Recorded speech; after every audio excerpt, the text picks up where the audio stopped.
মাঠের 11 জন যদি হয় একটা তলোয়ার, তবে কোচ হলেন সেই তলোয়ারের ধারালো দিক। আপনারা কি জানেন মাঠের আসল যুদ্ধটা কিন্তু খেলোয়াড়দের চেয়ে বেশি ডাগ আউটে বসে থাকা মাস্টারমাইন্ডদের মধ্যে। একটা সাধারণ দলকেও চ্যাম্পিয়ন বানিয়ে দেওয়ার জাদু জানা আছে কিছু কোচের। আজকের ভিডিওতে আমরা কথা বলবো এমন 5 জন অসম্ভব বুদ্ধিমান কোচকে নিয়ে যাদের ট্যাকটিক্যাল গেম প্ল্যান 2026 বিশ্বকাপের ভাগ্য বদলে দিতে পারে। আর হ্যাঁ, ভিডিওর একদম শেষে থাকবে এমন একজন কোচের গল্প যাকে ফুটবল ইতিহাসের সর্বকালের সেরা এবং সবথেকে চতুর শিক্ষক বলা হয়। কে তিনি তা জানতে হলে ভিডিওটি শেষ পর্যন্ত দেখতে থাকুন। আর নতুন দর্শকেরা চ্যানেলটি সাবস্ক্রাইব করে দেন। Number 6, Luis de la Fuente. Luis de la Fuente 2023 সালের শুরু থেকে স্পেন জাতীয় ফুটবল দলের প্রধান কোচ হিসেবে দায়িত্ব পালন করছেন এবং তার অধীনে স্পেন 2024 সালের ইউরো চ্যাম্পিয়ন হয়। কিন্তু 2026 বিশ্বকাপের চূড়ান্ত স্কোয়াড ঘোষণার ক্ষেত্রে তিনি ফুটবল বিশ্বকে পুরোপুরি চমকে দিয়েছেন। সবাইকে অবাক করে দিয়ে তিনি পেদ্রি, গাভি ও রদ্রিগোর মতো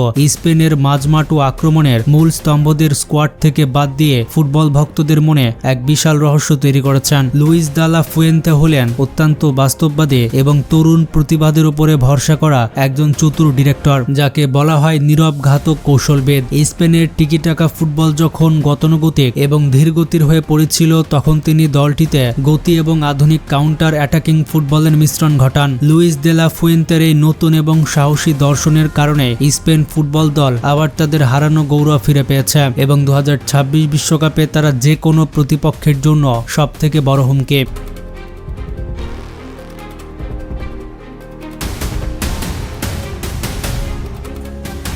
নাম্বার 5, থমাস টুকেল। পৃথিবীর সেরা কোচদের মধ্যে 5 নম্বরে থাকবেন থমাস টুকেল। থমাস টুকেল 2025 সালের জানুয়ারি মাস থেকে ইংল্যান্ড জাতীয় ফুটবল দলের কোচ হিসেবে দায়িত্ব পালন করছেন। কিন্তু তিনি 2026 বিশ্বকাপের জন্য ইংল্যান্ডের চূড়ান্ত স্কোয়াড থেকে ফিল ফোডেন, কোল পারমার এবং হ্যারি ম্যাগুইর সহ আরো অনেক নাম করা বড় বড় ফুটবলারদের বাদ দিয়ে ফুটবল ভক্তদের মনে রহস্য তৈরি করেছেন। থমাস টুকেল হলেন অত্যন্ত সফল এবং টেকনিক্যাল দক্ষ একজন কোচ, যার কারণে তাকে বলা হয় ফুটবল কৌশলের জিনিয়াস টেকনিশিয়ান। ইংল্যান্ড ফুটবল দলের অনেকদিন ধরে একজন বিশ্বসেরা কোচের অভাব ছিল, যার কারণে তাদের এতদিন একটি ভয়ানক টিম থাকা সত্ত্বেও তারা কিছুই জিততে পারেনি। থমাস টুকেল ঠিক সেই কারণে ইংল্যান্ড ফুটবল দলের দায়িত্ব নিয়েছেন। তার কোচিং এর আন্ডারে ইংল্যান্ডের ডিফেন্স লাইন যেমন শক্তিশালী, অ্যাটাক লাইনও তেমন ভয়ঙ্কর এবং তাই তো 2026 বিশ্বকাপে তারা অন্যতম ফেভারিট দল হিসেবে খেলতে নামবে।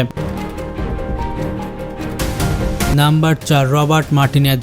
পৃথিবীর সেরা কোচের তালিকায় 4 নম্বরে থাকবে পর্তুগালের রবার্ট মার্টিনেজ। ক্রিস্টিয়ানো রোনালদো এবং পর্তুগালকে উয়েফা নেশনস লিগ জেতানোর পেছনে এই মানুষটির সবথেকে বড় ভূমিকা ছিল। 2023 সালের জানুয়ারি মাসে পর্তুগাল ফুটবল দলের কোচ হিসেবে দায়িত্ব নিয়েছিলেন রবার্ট মার্টিনেজ। পর্তুগালের দায়িত্ব নেওয়ার পর থেকে তিনি এই দলটিকে একদম অন্যরকম করে তুলেছেন। খেলার মাঠে ক্রিস্টিয়ানো রোনালদোর মতো কিংবদন্তি ফুটবলারকে কিভাবে সঠিক সময়ে সঠিক জায়গায় ব্যবহার করতে হয় সেটা তিনি খুব ভালো করে জানেন। তার অধীনে পর্তুগাল দল এখন অনেক বেশি দক্ষ এবং আক্রমণাত্মক ফুটবল খেলে। 2018 সালের বিশ্বকাপে তিনি বেলজিয়ামের ফুটবল দলের কোচ ছিলেন এবং সেই সময় তার আন্ডারে খেলেই বেলজিয়াম বিশ্বকাপে 3য় স্থান অর্জন করেছিল, যা তাদের বিশ্বকাপের ইতিহাসের সর্বোচ্চ সফলতা।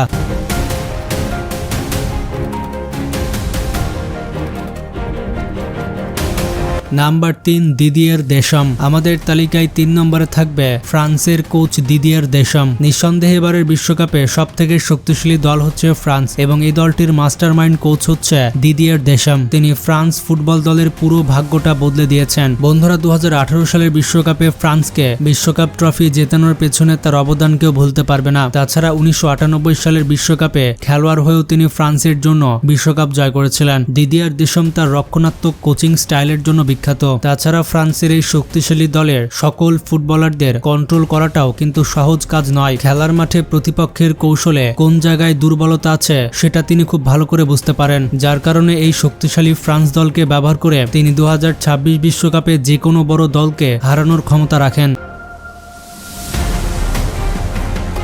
Number 2, Carlo Ancelotti. আমাদের তালিকায় 2 নম্বর সেরা কোচ হচ্ছে ব্রাজিলের কোচ কার্লো। যারা ফুটবল ক্লাব রিয়াল মাদ্রিদের ভক্ত তারা কার্লো অঞ্চল ভিত্তিকে খুব ভালো করে জানেন। তাকে বলা হয় ডন অফ ফুটবল ম্যানেজমেন্ট। আপনারা জানলে অবাক হবেন কার্লো যে শুধু একজন ফুটবল দলের কোচ সেটা বলা ঠিক হবে না। এর কারণ হলো তিনি তার দলের খেলোয়াড়দের সাথে বন্ধুর মতো মিশে যান। এই বন্ধুত্বপূর্ণ আচরণ একটি ফুটবল দলকে আরো বেশি শক্তিশালী করে তোলে। রিয়াল মাদ্রিদের হয়ে চ্যাম্পিয়ন্স লিগ জয়ের পর এখন 2026 বিশ্বকাপে তার মেইন টার্গেট হলো ব্রাজিলকে বিশ্ব চ্যাম্পিয়ন বানিয়ে হেক্সা মিশন কমপ্লিট করা, কিন্তু দুর্ভাগ্যজনক বশত সেটা সম্ভব হয়নি। ব্রাজিলকে বিশ্বকাপ থেকে বিদায় নিতে হয়েছে। খেলার মাঠে পরিস্থিতি যখন কন্ট্রোলের বাইরে চলে যায়, অঞ্চলটি তখন একদম ঠান্ডা মাথায় সিদ্ধান্ত নেন এবং এটাই হলো তার সবথেকে বড় শক্তি। Number 1, Lionel Scaloni. আমাদের তালিকায় 1 নম্বরে রয়েছে আর্জেন্টিনার কোচ লিওনেল স্কালোনি। আপনারা যারা নিয়মিত ফুটবল খেলা দেখেন তারা সবাই লিওনেল স্কালোনিকে অবশ্যই চেনেন এবং তাকে নতুন করে পরিচয় করে দেওয়ার মতো কিছু নেই। আর্জেন্টিনার ভক্তরা তাকে মন প্রাণ দিয়ে ভালোবাসে। এর কারণ হলো যে মানুষটি আর্জেন্টিনা ফুটবল দলকে স্বপ্ন দেখানো শিখিয়েছেন, তিনি হলেন তাদের কোচ লিওনেল স্কালোনি। আর্জেন্টিনার 2022 কাতার বিশ্বকাপ জয় থেকে শুরু করে কোপা আমেরিকা চ্যাম্পিয়ন হওয়া পর্যন্ত লিওনেল মেসিরা সবকিছু অর্জন করেছে লিওনেল স্কালোনির অধীনে। স্কালোনির সবথেকে বড় গুণ হলো তিনি যে কোনো ফুটবল দলের মধ্যে একতা তৈরি করতে পারেন। আর ঠিক এভাবে আর্জেন্টিনা দলে তিনি এমন একটি সিস্টেম তৈরি করেছেন যেখানে পুরো দলের ফুটবলাররা একত্র হয়ে তাদের দেশ এবং মেসির জন্য লড়াই করে। লিওনেল স্কালোনির গোপন টেকনিক্যাল কৌশল এবং ডিসিপ্লিন 2026 বিশ্বকাপে আর্জেন্টিনাকে সবথেকে ফেভারিট দল হিসেবে পরিণত করেছে। তো এই কয়েকটি কোচের মধ্যে আপনার পছন্দের কোচ কোনটি কমেন্টে জানাবেন। তবে আরো কিছু দেশের কয়েকজন কোচ আছে যারা এবার বিশ্বকাপে চমক দেখাতে পারেন। দেখা যাক কার হাতে ওঠে বিশ্বকাপ ট্রফি। তো আজকে পর্যন্ত ভালো থাকবেন, টেক কেয়ার।